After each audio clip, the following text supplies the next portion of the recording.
الحمد لله نحمده ونستعينه ونستغفره ونؤمن به ونتوكل عليه ونعوذ بالله من شرور أنفسنا ومن سيئات أعمالنا من يهده الله فلا مضل له ومن يضلله فلا هادي له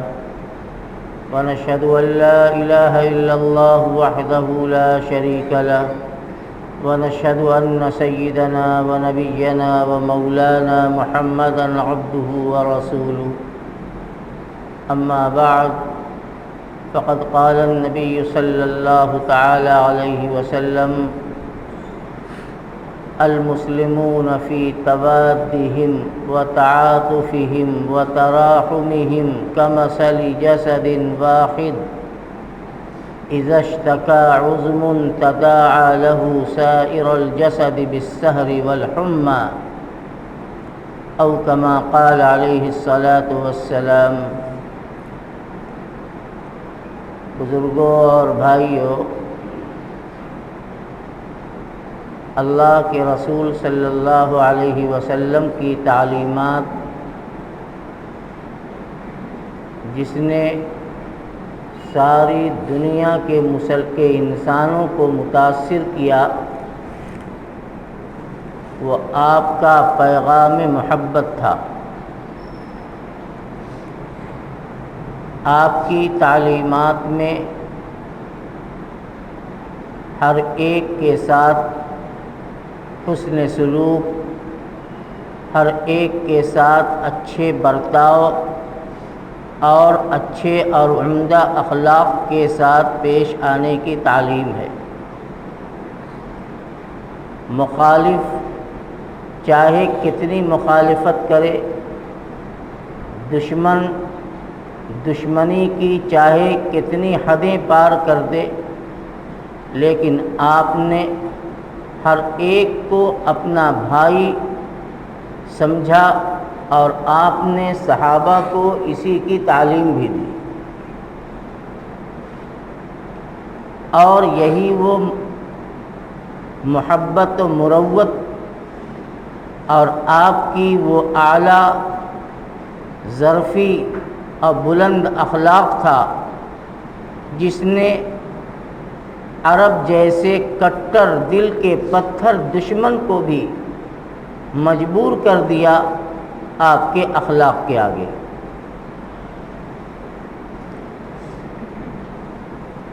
آپ نے کبھی کسی کے ساتھ انتقامی کارروائی نہیں کی، آپ کی ذات کے ساتھ جو بھی کیا گیا آپ نے سب کو درگزر کیا ہے، معاف کیا،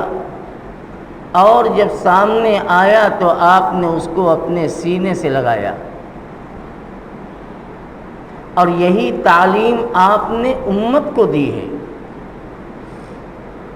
کہ ہر آدمی دوسرے آدمی کے دکھ درد غمی اور خوشی میں شریک ہو، دوسروں کی تکلیف کو اپنی تکلیف سمجھے، دوسروں کے دکھ درد کو محسوس کرے۔ آقا دو عالم صلی اللہ علیہ وسلم کی یہ مبارک حدیث جو میں نے پڑھی ہے، اس میں آپ نے یہی بات ارشاد فرمائی۔ آپ نے فرمایا مسلمان آپس کی محبت میں، آپس کی مروت میں، آپس میں ایک دوسرے کے ساتھ رحم دلی کا معاملہ کرنے میں اس کی مثال ایسی ہے جیسے ایک جسم ہوتا ہے، کمثل جسد واحد۔ جس طرح سے ایک جسم کے مختلف حصے ہیں، زبان، آنکھ، کان، ہاتھ، پاؤں، دل، دماغ، یہ جسم کے حصے ہیں، اور یہ سب ملتے ہیں تو جسم بنتا ہے۔ تو آقا نامدار صلی اللہ علیہ وسلم نے فرمایا کہ مسلمانوں کی مثال آپس میں ایک جسم جیسی ہے۔ اذا اشتکا عضو، جب جسم کے کسی ایک حصے کو تکلیف پہنچتی ہے، تداعى له سائر الجسد بالسہر والحمى، تو پورا بدن بے چینی، بے خوابی اور بخار میں مبتلا ہو جاتا ہے۔ اگر آنکھ میں تکلیف ہو تو ہاتھ یہ نہیں کہتا کہ ہم سے کیا مطلب، آنکھ دکھ رہی ہے آنکھ جانے۔ زبان میں تکلیف ہو تو کان یہ نہیں کہتا کہ زبان سے ہمارا کیا تعلق۔ کان میں تکلیف ہو تو ہاتھ یہ نہیں کہتا کہ ہمیں کیا لینا دینا، وہ کان جانے۔ بلکہ جسم کے کسی بھی حصے میں کوئی بے چینی، کوئی تکلیف، کوئی بیماری آتی ہے تو پورا جسم بے قرار ہو جاتا ہے، نیند ختم ہو جاتی ہے۔ معمولی مثال دوں، اگر کسی کے دانت میں تکلیف ہو جائے تو ساری رات وہ بے چینی اور کروٹیں لیتا ہے، نیند نہیں آتی، حالانکہ تکلیف دانت میں ہوئی لیکن پورا جسم بے قرار۔ نبی اکرم صلی اللہ تعالی علیہ وسلم کی اس مبارک تعلیم نے پوری دنیا کے مسلمانوں کو ایک جسم کی طرح بتا دیا کہ اگر جس طرح سے جسم کے کسی ایک حصے کو بیماری لگتی ہے تو پورے جسم کے اندر بے قراری اور بے چینی پھیلتی ہے، ایک مسلمان کا دوسرے مسلمان کے ساتھ ہمدردی، آپس کی محبت، اخلاق و مروت کا ایسے ہی معاملہ ہونا چاہیے کہ اگر کسی کو کوئی تکلیف پہنچے تو بے قراری ہمیں بھی ہونی چاہیے، ہمیں بھی فکر ہونی چاہیے، بے چینی ہونی چاہیے کہ ایک انسان، اور وہ بھی جس کو اللہ نے ایمان عطا فرمایا، ایمان والا بھائی ہمارا بے چین ہے، تکلیف اور مصیبت میں ہے، تو اس کی تکلیف کو دور کرنے کی فکر ہر ایک کو کرنی ہے۔ اب یہ الگ بات ہے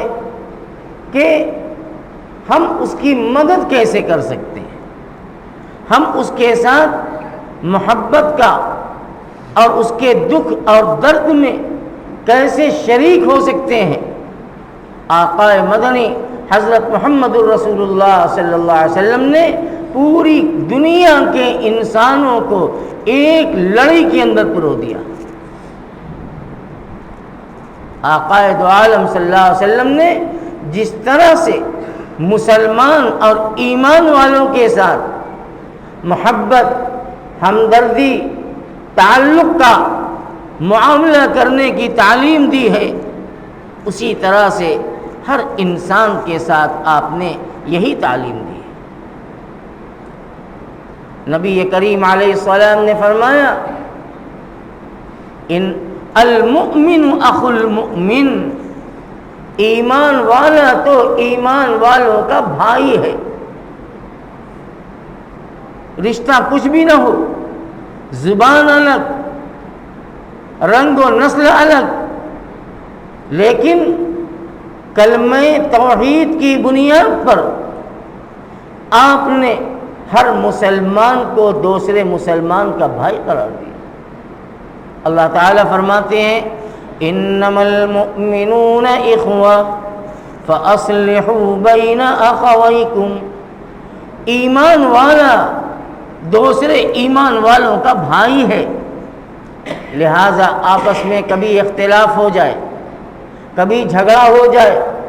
کبھی کسی طرح کی بدمزگی ہو جائے تو تم سے اگر ہو سکے تو مصالحت کرا دو،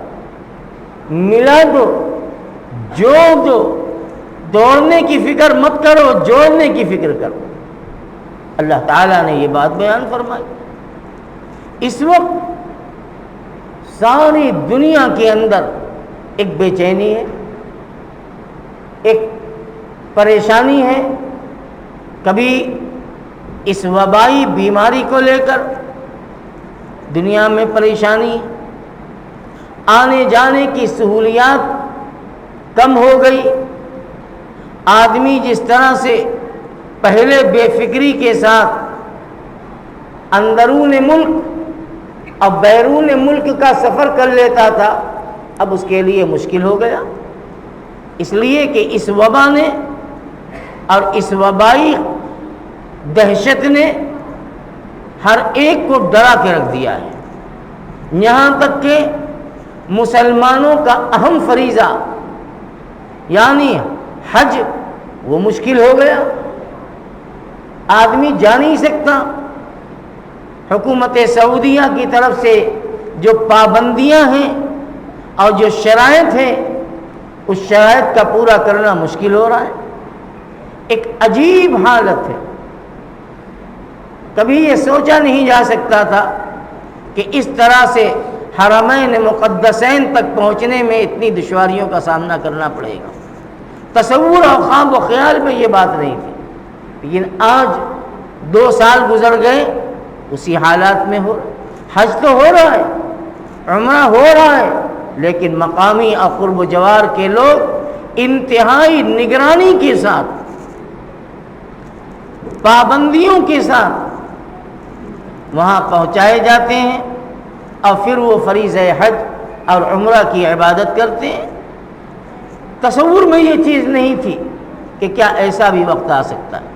لیکن اس کا بھی سامنا ہوا۔ کاروباری اعتبار سے آج پوری دنیا ایک مصیبت کا شکار ہے، چاہے وہ کتنے اعلیٰ پیمانے کا تاجر ہو، متوسط ہو، اس کے نیچے کا ہو، ہر آدمی اس مصیبت کے اندر مبتلا ہے، فکر مند ہے مستقبل کیا ہوگا، اللہ ہی کو معلوم ہے کہ آگے آنے والے دن میں حالات کیسے پیدا ہوں گے۔ ہم تو اچھی امید رکھتے ہیں، اللہ سے دعا کرتے ہیں کہ پروردگار اس مصیبت سے پوری انسانیت کو بچائے اور حفاظت کرے اور سب کو عزت سکون کے ساتھ رزق حلال عطا فرمائے۔ لیکن یہ آفات ہیں، یہ بلائیں ہیں، اور ایسا محسوس ہوتا ہے کہ پوری انسانیت کو اور دنیا کی تمام ان طاقتوں کو جو اپنے عہدے یا اپنی دولت یا اپنی حکومت کے نشے میں مست ہیں، اللہ پاک اپنی قدرت دکھا کر انہیں جھنجھوڑ رہے ہیں، اور اللہ تعالیٰ یہ دکھلانا اور بتلانا چاہتے ہیں کہ تمہیں قیامت پر یقین نہیں ہے، اور ہم جو یہ بیان کر رہے ہیں، اللہ فرماتا ہے کہ ہم جو تم سے یہ کہہ رہے ہیں کہ وَإِذَا الْجِبَالُ سُيِّرَتْ، یہ پہاڑ چلا دیے جائیں گے، یہ پہاڑ توڑ دیے جائیں گے، وَإِذَا النُّجُومُ انْكَدَرَتْ، یہ ستارے توڑ پھوڑ دیے جائیں گے، آسمان روئی کے گانے کی طریقے سے اڑنے لگے گا، تو تمہیں یقین نہیں آتا؟ لو ہم دکھائے دیتے ہیں تمہیں کہ ہم کیسے کریں گے اور ہم کیسے کرتے ہیں۔ آج آپ دیکھ لیجئے، آپ تو ہم سے زیادہ واٹس ایپ اور سوشل میڈیا دیکھتے اور جانتے ہیں، مہاراشٹر اور ان کے اطراف کے اضلاع اور بستیوں کے اندر کیا صورتحال ہے، جیسے لگتا ہے کہ پہاڑ ہلا دیا گیا ہے، پہاڑ جھنجھوڑ دیا گیا، اس کی چٹانیں اپنی بلند سطح سے لڑک رہی ہیں اور جہاں پہنچتی ہیں اس جگہ کو تہس نہس کر رہی ہیں۔ انسان پہ گر جائے تو پیس کے انسان کا وجود ختم، مکانات پہ گر جائے تو مکان زمیں بوس، سواریوں اور گاڑیوں پہ گرتا ہے تو اس کا حلیہ بگاڑ دیتا ہے، مضبوط سے مضبوط پل کے اوپر اس کے پتھر کے ٹکڑے لڑکتے ہیں تو وہ پل 2 ٹکڑے ہو جا رہا ہے. یہ سب منظر آپ دیکھ رہے ہیں. یہ اس کو سوائے اللہ کی قدرت اور طاقت کے کیا کہا جا سکتا ہے؟ اس وقت وہ علاقہ جس قدرتی آفات کا شکار ہے ہم اس کا تصور نہیں کر سکتے. کتنی جانیں، کتنے انسان موت کے منہ میں چلے گئے، کتنے زخمی ہوئے، کتنے اپنے گھر بار سے گئے اور کھلے آسمان کی چھت کے نیچے اپنی زندگی کاٹ رہے ہیں یا اپنی موت کا انتظار کر رہے ہیں. سب آپ دیکھ رہے ہیں اخبارات کے ذریعے سے، یوٹیوب چینل کے ذریعے سے. وہاں کے مناظر، وہاں کی تفصیلات، وہاں کے عذاب کی شدت وہ آ رہی ہے. اور جو بچے ہیں وہ مختلف قسم کی وبائی بیماری کا شکار ہو رہے ہیں. ان کا پرسان حال کون ہوگا؟ ان کے زخم پر مرہم کون لگائے گا؟ ان برباد بھائیوں کے دل کو جمائے گا کون؟ ان کو تسلی اور ان کی ضرورت کا سامان کون کرے گا؟ نبی کریم علیہ الصلوۃ والسلام نے اس حدیث کے اندر یہی بات بیان فرمائی. المسلمون فی توادہم وتعاطفہم وتراحمہم کمثل جسد واحد، جو میں نے شروع میں پڑھی اور ترجمہ کیا تھا کہ ہر مسلمان، چاہے وہ کسی ملک کا رہنے والا ہو، کسی صوبے کا رہنے والا ہو، کسی بستی اور گاؤں کا رہنے والا ہو، دنیا کے کنارے کا رہنے والا ہو، مسلمان آپس کی محبت، آپس کی مروت، آپس کی رحمدلی میں ایک جسم جیسا ہے. جسم کے جس حصے کو تکلیف پہنچے تو پورا جسم بے چینی اور بے قراری محسوس کرتا ہے. میرے بھائی، آج آپ کے اس علاقے کے دینی بھائی پریشان ہیں، مشکلات میں ہیں، جسم کے کپڑے تک ختم ہو چکے. آج وہ آپ کی طرف اور دنیا کے تمام اسلامی بھائیوں کی طرف آس لگا کر کے امید کے ذہن سے دیکھ رہے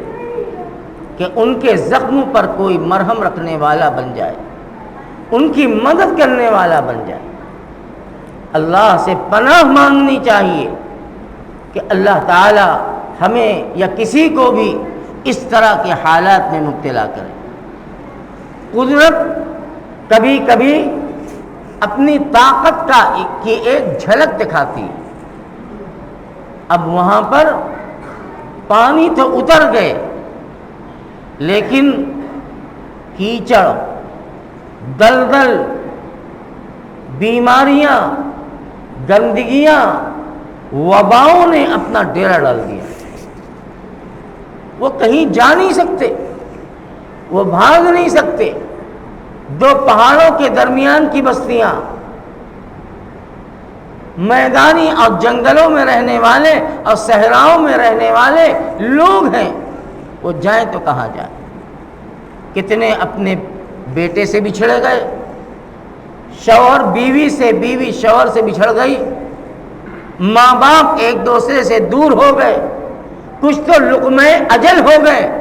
اور کچھ جان بچا کے ادھر ادھر نکل گئے. اللہ کا شکر ہے کہ ہر ایسے موقع پر ملک کے کسی بھی خطے میں اس طرح کے حالات پیدا ہوتے ہیں تو اس میں اگرچہ مختلف تنظیمیں اور صاحب حیثیت لوگ اپنی حیثیت کے مطابق امدادی کاموں میں مصروف ہو جاتے ہیں، جس سے جو بن پڑتا ہے، لیکن ہندوستان کی سب سے بڑی دینی جماعت جمعیت علماء ہر ایسے موڑ پر مذہبی امتیاز سے اوپر اٹھ کر، ہندو ہو، مسلمان ہو، سکھ ہو، عیسائی ہو، جینی ہو، کسی بھی مذہب کا رہنے والا ماننے والا ہو، اس سے کوئی مطلب نہیں، آج اس پر دکھ پڑا ہے تو اس دکھ میں جمعیت علماء کھڑی ہوتی ہے اور صرف زبان سے ہمدردی کے دو بول نہیں بولتی، بلکہ جتنی طاقت، جتنے وسائل اور جتنے ذرائع اس کے پاس ہوتے ہیں وہ اپنی طاقت کا استعمال کر کے ان کی مدد کے لیے میدان میں آ جاتی ہے۔ حضرت مولانا سید ارشد صاحب مدنی دامت برکاتہم العالیہ، مہاراشٹر کی تنظیم جمعیت علماء کی مولانا حلیم اللہ صاحب قاسمی، جس کے جنرل سیکریٹری ہیں جمعیت علماء مہاراشٹر کے، راتوں دن اس علاقے میں امدادی کاموں میں مصروف ہیں۔ کپڑے کی ضرورت ہے تو کپڑے کا انتظام، غذا کی ضرورت ہے تو غذا کا انتظام، دواؤں کی ضرورت ہے تو ڈاکٹروں کی کئی ٹیمیں بنا کر، مسلم ڈاکٹروں کی علاقے میں جا کر موبائل میڈیکل کیمپ، یعنی چلتا پھرتا دواخانہ، وہاں میڈیکل کیمپ لگا کر مریضوں کو مفت میں بلا قیمت دوائیں دی جا رہی ہیں۔ عارضی طور سے ان کے لیے خیمے اور رہائش کا انتظام کیا جا رہا ہے، اس لیے کہ اتنے مشکل حالات ہیں کہ ابھی مستقل ان کی رہائش کا انتظام ممکن ہی نہیں ہے۔ میری بات ہوئی ہے، میں نے بات کیا حضرت سے اور تفصیل کے ساتھ گفتگو ہوئی، حضرت نے فرمایا حالات بہت خراب ہیں۔ جس طرح سے آج سے 2 سال پہلے کیرلا میں بھیانک طوفان آیا تھا اور سیلاب اور قدرتی آفتیں آئی تھیں جو ایک تاریخ میں زبردست تھا، حضرت نے فرمایا کہ اس علاقے کی تباہی کیرلا کی تباہی سے بڑی ہوئی، بہت زیادہ ہے۔ وہ چھوٹی چھوٹی بستیاں جو پہاڑوں کے درمیان آباد ہیں، اس علاقے میں، مہاراشٹر کے علاقے میں جو گئے ہیں، کاروباری اعتبار سے جو اندر کے علاقوں کو جانتے ہیں وہی سمجھ سکتے ہیں، وہ پہاڑی علاقہ ہے، رتنا گیری کا علاقہ، اب میں تو جانتا نہیں، نام بھی نہیں جانتا میں تو، کوکن کا علاقہ اور بہت سے علاقے جہاں چھوٹی چھوٹی بستیاں ہیں۔ علاقوں میں رہنے والوں کا پتہ بھی نہیں ہے، کچھ ایسے علاقے کہ وہ گئے کہاں، زمین نے نگل لیا، پانی نے بہا دیا، یا اپنی جان کو بچا کر بھاگ کے نکلے، کچھ پتہ بھی نہیں ان کا۔ بڑے برے حالات ہیں، حضرت نے فرمایا کہ بہت برے حالات ہیں، اور جمعیت علماء رات و دن ان کی محنت، ان کے سہارا دینے میں جڑی ہوئی ہے، اور جو بن پڑتا ہے کرتی ہے۔ اور فرمایا کہ ہمارے یہاں مذہب کی بنیاد پر کوئی تفریق نہیں ہے، ہم سب کو اس وقت مصیبت کے وقت میں ایک نظر سے دیکھتے ہیں، اور جو بن پڑتا ہے وہاں بامبے، گجرات اور اس کے درمیان کے جو علاقے ہیں جہاں بہت بڑے بڑے تاجر ہیں مسلمان، انہوں نے اپنی دکانوں کے کپڑوں کو تقسیم کرنا شروع کر دیا، لے جاؤ، بدن چھپاؤ، دیکھا جائے گا، بے قیمت۔ اللہ تعالیٰ نے ان کے اندر جذبہ دیا، لیکن ان کے لیے مستقل زندگی کے سامان کی ضرورت ہے۔ یہ جو ہو رہا ہے وقتی اور عارضی ہو رہا ہے، کم سے کم انہیں سہارا تو مل جائے، ان کے بچوں کو دودھ تو مل جائے، ان کی جوان لڑکیوں کے جسم پر کپڑے تو آ جائے، ان کی عزت تو بچ جائے۔ ہنگامی حالات میں جمعیت علماء کام کر رہی ہے۔ میں اس وقت ان دینی اور انسانی بھائیوں کی ہمدردی کی بنیاد پر آقا نامدار صلی اللہ علیہ وسلم کی اس مبارک تعلیم کی بنیاد پر جو آپ نے بیان فرمائی ہے، میں آپ سے اپیل کرتا ہوں، آپ سب سے کہتا ہوں، جس سے جو ہو سکے، کسی پر زور نہیں، کسی پر دباؤ نہیں، بس یہ دینی اور اخلاقی اور تعلق و مروت کی بات ہے، جس سے جو ہو سکے مالی مدد کرے، زکوٰۃ، صدقات، عطیات، جس مد میں جس کی جو حیثیت ہو، اور آپ ان دکھ درد والوں کو اپنی محبت کے ساتھ ان کی امداد میں آگے بڑھیں، اور آپ جو مدد کریں گے ریلیف کی شکل میں، انشاءاللہ یہ آپ کے لیے زکوٰۃ کی ادائیگی بھی اور صدقہ جاریہ بھی، ان دونوں کا اجر آپ پائیں گے۔ میں اعلان کرتا ہوں، جو چاہے جس کی جو حیثیت ہو، میں نہیں کہتا میرے پاس دے دو، مجھے دے دو، شاہد عزیزی کو دے دو، مولوی عبدالظاہر کو دے دو، حاجی راشد جمال مولانا جو ادھر رہتے ہیں بازار سدارن کے آگے، ان کو دے دو، عبداللہ فیصل شیوالے بھی رہتے ہیں، ان کو دے دو۔ انشاءاللہ آپ کی پوری رقم پوری دیانتداری کے ساتھ مرکز تک پہنچے گی۔ اب مرکز اس کو ان ضرورت مندوں تک پہنچائے گا۔ اس وقت بڑی ضرورت ہے، حالات بہت خراب ہیں۔ اللہ تعالیٰ سے ہمیں دعا بھی کرنی چاہیے کہ حق تعالیٰ ہماری حفاظت فرمائے، اور اس طرح کے حالات میں جو لوگ بھی مبتلا ہوئے، جان سے بھی گئے، کاروبار سے بھی گئے، رشتہ داریوں سے بھی گئے، اللہ تعالیٰ ان کے اوپر سے اس مشکل گھڑی کو جلد از جلد دور فرما دے۔ اور جمعیت علماء تو اسی کام کے لیے ہمیشہ میدان میں رہتی ہے، اپنے مسلمان بھائیوں کے جو مظلوم ہیں، بے قصور ہیں، ان کی قانونی امداد، وہ آپ روز اخبار میں پڑھتے ہیں، خبروں میں دیکھتے ہیں، سوشل میڈیا پہ دیکھتے ہیں۔ جمعیت کا تو یہی کام ہی ہے، اور اللہ تعالیٰ نے اس تنظیم کو اتنی مقبولیت بھی دی ہے۔ جانشین شیخ الاسلام حضرت مولانا سید ارشد مدنی، اللہ تعالیٰ حضرت کی عمر میں عافیت کے ساتھ برکت عطا فرمائے۔ زبان میں ایسی طاقت ہے کہ اگر وہ ایک آواز لگاتے ہیں، پورا ملک حضرت کی آواز پر اور آپ کی بات پر اعتماد کے ساتھ آگے بڑھتا ہے۔ جس کی جو حیثیت ہے، جس حیثیت سے وہ کام کر سکتا ہے، وہ کرتا ہے۔ ہم حضرت ہی کی آواز کو اپنے توسط سے ہم آپ تک پہنچا رہے ہیں۔ ہم کہہ رہے ہیں آپ دیجئے، مدد کیجئے، اور